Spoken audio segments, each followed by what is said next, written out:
Brothers and sisters, Matthew, Mark, and Luke are the three gospel writers that talk to us about the baptism of Jesus. Now, Matthew and Luke speak about the baptism of Jesus objectively. Okay, we just heard Luke's version, but it goes something like this. After Jesus was baptized, he came directly out of the water. Suddenly the sky opened, and he saw the Spirit descend. A voice from heaven said, "This is my beloved Son." Okay? Very objective. Mark's gospel, everyone, is very subjective from this standpoint.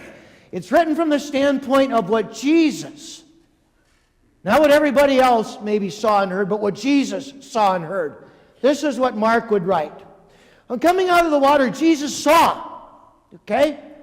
Not objective, he saw. The heavens opened. Okay? And the Spirit descending upon him. Jesus heard a voice from the heavens saying, "You are my beloved Son. With you I am well pleased." So for Mark, everyone, the importance of this is, for Mark's gospel, Jesus knew immediately what his mission was. He realized, I'm not John the Baptist, I'm not Matthew, I'm not Mark, I'm not Luke. I am the Son of God. My mission then is to be the Son of God. Not somebody else, the Son of God. It's important for us to talk about, for a moment, mission. Parents, your mission in baptism. You know, like many of our Christian brothers and sisters, one of the things that we do as Catholics is we baptize as infants. Now, it's not agreed upon universally, especially with some fundamentalists and with some Christian sects, that we baptize infants. As a matter of fact, they may come up to us and say, "Why do you baptize? Why not wait and let your child choose?" Here are some things for you to chew on a little bit today. Parents, do you simply say to your children when they are born, "Child, I'm going to let you drink all the Pepsi you want until you can choose if it's good for you or not"? Okay? "Child, I'm going to let you eat all the chocolate chip cookies you want until you're old enough to make a decision." Could you see where this would go? I would. I drink Pepsi. I eat chocolate chip cookies. Okay? Why do you even waste your time educating your child? Let them wake up, let them grow older, and let them decide what they want to do. We don't do this. There's something fundamentally important that we say about the early childhood of children and the role that you as parents can play. That you somehow make a stamp on your child and simply say, "This is what we expect of you, this is what we want of you, because we believe this is what's best for you." The importance then of when you bring that child to baptism, of what you really say. It is my responsibility to pass on the faith. Now I'm going to throw out a scenario for you, just a scenario, okay, because I certainly don't ever want to break the seal of confession, but just a very general scenario. Here you are, you're me in the confessional.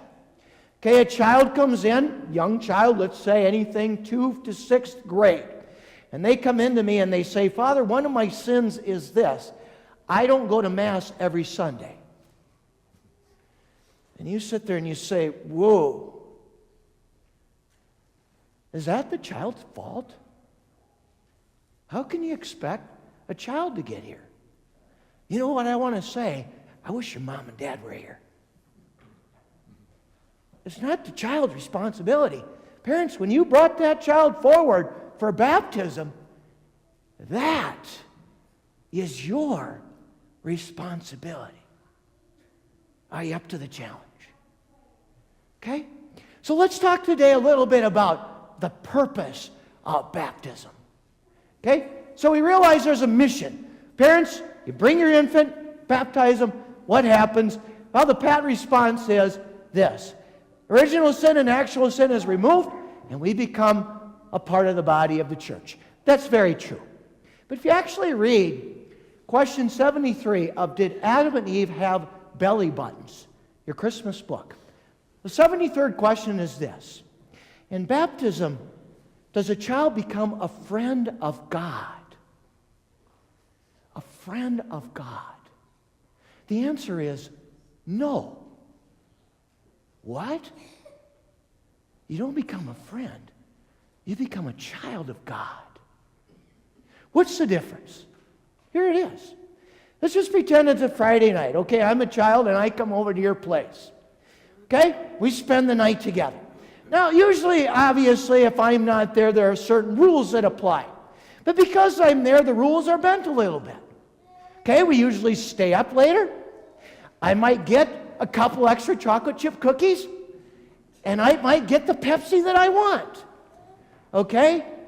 But think about what happens now when all of a sudden the next day when we go home. Okay? All of a sudden I'm in my own house, and all of a sudden the rules of my parents apply. Okay? I'm not their friend here. I'm their child. And that means they tell me, I want you to be in bed by X time. This is what you can eat. This is what you can drink. This is what you can wear. Why do you do that, parents? Because you are their child. Not their friend, you are their child. Now think about how that wordage applies to the big story of God. Here's what it would sound like. God is there to protect us. He gives us a guardian. He promises that He will feed us, that He will clothe us, that He will give us drink. Look at the size of this world. But you know something? The greatest thing about God is one thing no other parent could ever do. God promised to save us. And you know what He did? He sent us His own Son. In baptism, we don't become a friend of God. We become a child of God. And that is why we call God Abba, Father. Not friend, Abba, Father. Baptism, people, really is the door into the spiritual life. Okay? I want you to think about something for a moment today. Let's talk a little bit about doors. If I came to your main entrance where I would come into your house, what does your door look like? Is it wood? Is it metal? Is there a screen door or is there not? Is there a window in the door or is there not? Is there a knocker on it or do I have to ring a doorbell? Is the knob round or is the handle different than a round knob? Okay? If you had the choice to build your house, that tells me a little bit about something who you are. Okay? That we're all different. My door would probably be different from your door. Okay? But that's okay. That's what makes us individuals. But you know something? There's one thing that's universal in the whole door story. If it doesn't open, I can't get in. I can knock on the knocker, I can ring the doorbell, but you know something? The door doesn't open, I can't get in. You know what it means to get into the church? Catholic, Lutheran, it is the power of baptism. When we are baptized, everyone, the door opens, and all of a sudden, all the graces of the spiritual life descend upon you and me. And you know what I find amazing is this. I try to read as much as I can. And when we look around the church, we get kind of disheartened, and we look around and we say, you know, there aren't as many people here as there were. And it's true. To deny that, we'd be fools. But you know something? When I read, the vast majority of people in the United States still say that they are spiritual people. If you were to ask, do you believe in God? Overwhelmingly, the answer is yes.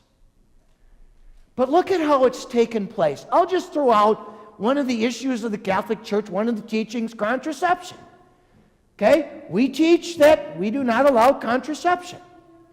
Okay? It is a sin if we use contraception, everyone, because it does not allow, through the conjugal act, the power of the openness to life. Okay? We encourage people to use a form like natural family planning. Okay? Now somebody may say, I don't like the teaching, so I'm going to leave the church.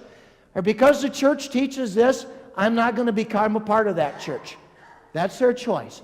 But listen to the explosion that's happened in this me revolution. Because I don't like something, it's not me I'm going to start something new. I've told you this before, but I want you to hear this. There are over, listen to this, 30,000 Christian sects. 30,000 offshoots from the church.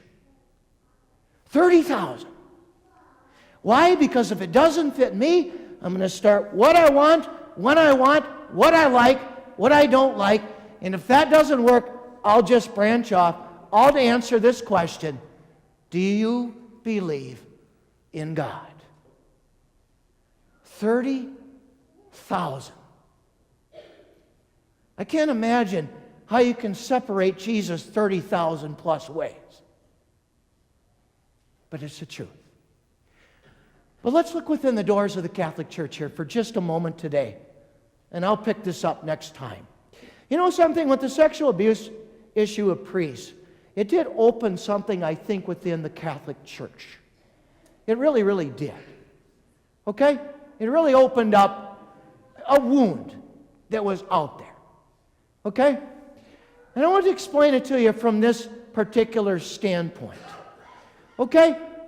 Think about somebody, everyone, who's thinking about coming into the church, or maybe somebody who's in the church, and they hear something like this.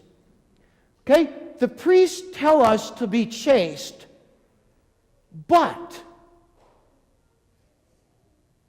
okay, ... You can fill it in yourselves. The bishops tell us to trust them, but, ... You can fill it in, people. Okay? And so what happens? We've had people leave the church, not large percentages. Okay? But has it made an impact on the number who come into the church? Yes. Agree with it or not? Yes is yes. But when I look around, everyone, I am amazed at how resilient in this whole thing Catholics have been.